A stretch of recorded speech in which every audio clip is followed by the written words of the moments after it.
Olá, galera que nos acompanha em nosso canal de aulas de direito previdenciário, especialmente as nossas atualizações previdenciaristas. A todos vocês um forte abraço e continuando com nossas atualizações, em nossa última atualização, nós falamos das regras da prova de vida para o ano 2023. Hoje nós falaremos um pouco sobre as novas regras da pensão por morte referente ao ano de 2023. Antes de iniciar, eu gostaria de pedir a todos que nos acompanham, aqueles que ainda não fizeram sua inscrição, que façam sua inscrição e nos ajudem com comentários, deixando seu like, perguntas, para que nós possamos melhorar o conteúdo do canal. E aqueles que assistirem pela primeira vez e gostarem, façam sua inscrição e nos ajudem. Ficaria muito grato a todos que fizessem a sua inscrição. Bom, a pensão por morte, nós iremos falar sobre a pensão por morte no ano de 2023, as exigências do INSS para o ano de 2023. Pensão por morte e seus requisitos, o valor da pensão, por quanto tempo a pensão por morte é paga, quem tem direito à pensão por morte vitalícia, como agilizar o pedido de pensão por morte e onde recorrer em caso de problemas no processo administrativo. Nosso comentário se baseia única e especialmente no benefício de pensão por morte, né? A pensão por morte ela vem ser um benefício previdenciário regulado pela Lei 8.213, que é a lei que vem tratando e trata dos benefícios da Previdência Social, né? Após as mudanças que ocorreram em 2021, o tempo de recebimento do benefício ficou inalterado no ano de 2022, visto que, conforme a Lei 13.175 de 2015, a cada 3 anos, um ano é acrescido nas faixas etárias estabelecidas por portaria do governo federal, né? Sendo assim, as idades mínimas dos segurados só voltarão a aumentar em 2024. O benefício da pensão por morte é pago para os dependentes dos segurados, podendo estar ativo ou aposentado, com valor referente ao da aposentadoria que este aposentado recebia ou teria o direito de receber. Os dependentes do beneficiário são classificados em 3 classes. Vejamos quais são as classes. O cônjuge e filhos menores de 21 anos ou inválidos, pais dos segurados e irmãos menores de 21 anos ou inválidos.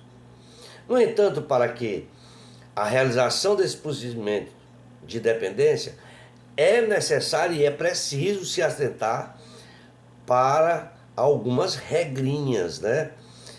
Que também podemos dizer que essas regras são que também é denominada de cônjuge aquele que vive em união estável com o segurado sem estar oficialmente casado, que a pensão alimentícia nova, prova dependência financeira, que o juiz poderá emitir sentença declaratória de ausência se a morte for presumida, que é possível o dependente receber 2 pensões, mas é possível que ele opte por receber a de um valor mais alto, de forma que o dependente só terá direito se não existir outro dependente de classe anterior à dele, e que os dependentes da classe 1, que é a primeira, têm dependência econômica presumida, exceto os filhos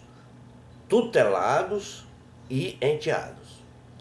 Também que os dependentes das demais classes devem comprovar a dependência com seus documentos, que o dependente menor de 21 anos deve comprovar que não possui emancipação, que o inválido deverá se submeter à perícia médica, que os pais deverão comprovar que o filho faleceu e que os mesmos eram dependentes financeiramente dele, que, entendendo, deverá comprovar a tutela, o enteado deverá comprovar a tutela, que o cônjuge que não se fazia presente é aquele que dispensou a pensão alimentícia, terá direito desde que prove dependência quando o segurado vier a óbito.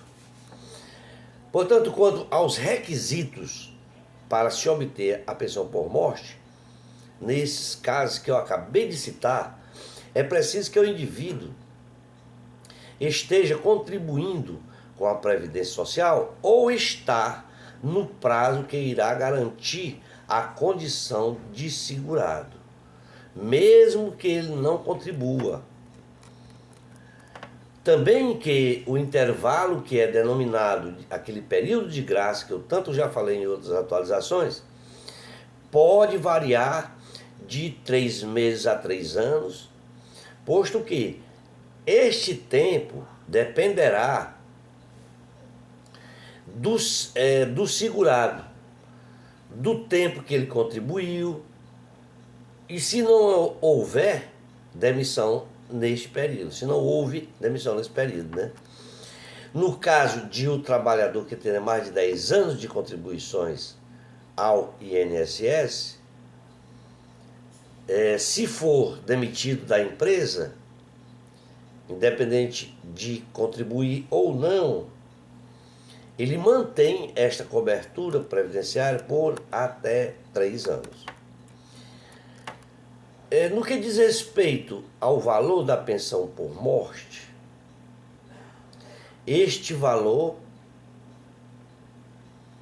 a reforma que não houve na Previdência, estabeleceu novos cálculos do valor da pensão por morte.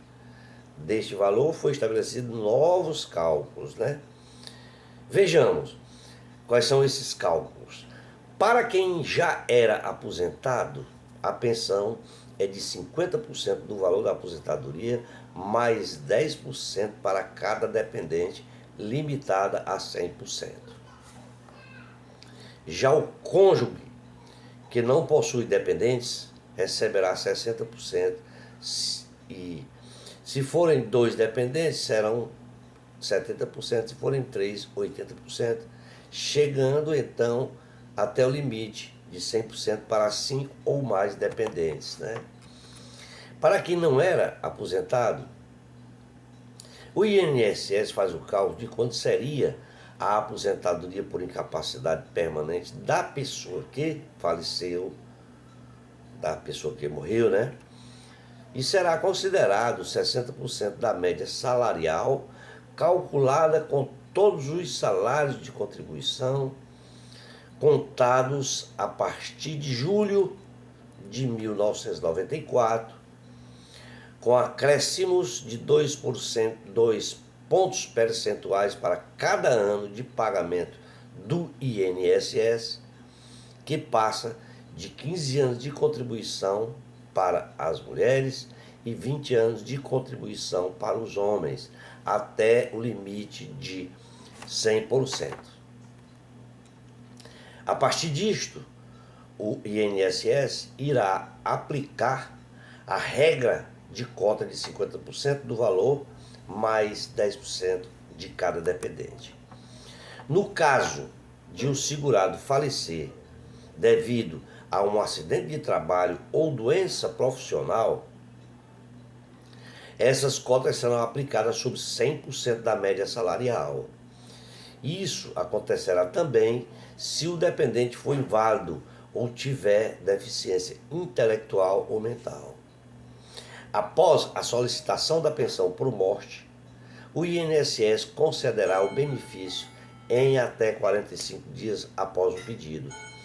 Se o pedido for feito em até 90 dias após a morte do segurado, a pensão por morte será paga de forma retroativa, desde a data do falecimento. Se ultrapassar os 90 dias para a solicitação, o pagamento será também retroativo até da data do pedido. No entanto, observamos que há exceção em caso de menores de 16 anos ou dependentes considerados incapazes, posto que estes terão até 180 dias após a morte para receber os valores retroativos. A documentação necessária para a solicitação da pensão por morte é a certidão de óbito ou o documento que comprove a morte do segurado. Já nos casos de acidentes, deverá ser apresentada a CAT, que é a Comunicação de Acidente de Trabalho, atestado sobre as condições de dependente da pessoa que pede o benefício, tais como a certidão de nascimento em caso de dependentes menores de 21 anos, certidão de nascimento de casamento e conta bancária conjunta em caso de pais e irmãos, documentos pessoais como foto, com foto, tais como o RG do dependente e do falecido, carteira de trabalho, carnês de recolhimento de contribuições ou demais documentos que comprovem a relação com o INSS. Em casos de solicitação através de procurador, é necessário apresentar à procuração documentos de identificação com foto e CPF do procurador. A duração do pagamento da pensão por morte pode variar conforme a idade e o tipo de beneficiário. Durante a duração é de 4 meses se a morte ocorrer sem que o segurado tenha feito 18 contribuições mensais e tenha 2 anos de casamento, união estável, exceto no caso do trabalhador morrer por acidente, ou se a morte tenha sido um acidente. Para dependentes com menor de 21 anos, a duração da pensão por morte é de 3 anos, de 21 a 26 anos é de 6 anos, de 27 a 29 anos é de 10 anos, de 30 a 40 anos é de 15 anos, de 41 a 43 é de 20 anos de pensão. A partir de 44, a pensão por morte é vitalícia, ou seja, é para a vida toda. Tem direito à pensão por morte vitalícia se o dependente for o cônjuge e tiver 45 anos ou mais. Se o falecimento foi até o fim do ano de 2020, onde o cônjuge estivesse contando com 44 anos de idade do óbito. Se o falecimento aconteceu antes de 2015, onde a lei antiga tem o valor e a pensão por morte para cônjuge era vitalícia, independentemente da idade. Já nos casos de recurso, em caso de problemas no processo administrativo, como no caso do indeferimento pelo INSS, o segurado poderá apresentar o recurso administrativo contra a decisão no prazo de 30 dias. Este será distribuído a uma junta, que é a Junta de Recursos da Previdência Social, tá, para julgamento pelos conselheiros desta junta, que é os Conselheiros de Recursos da Previdência Social, o CRPS. O requerimento do referido recurso administrativo poderá ser realizado através da internet no portal Meu INSS.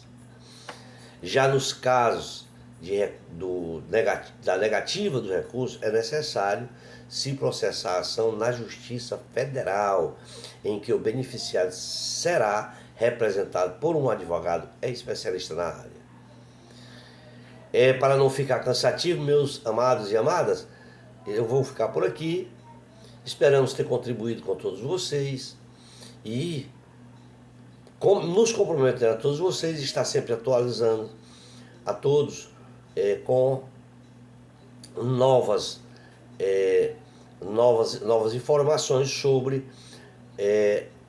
a Previdência Social e o direito previdenciário. Obrigado a todos e até uma próxima atualização.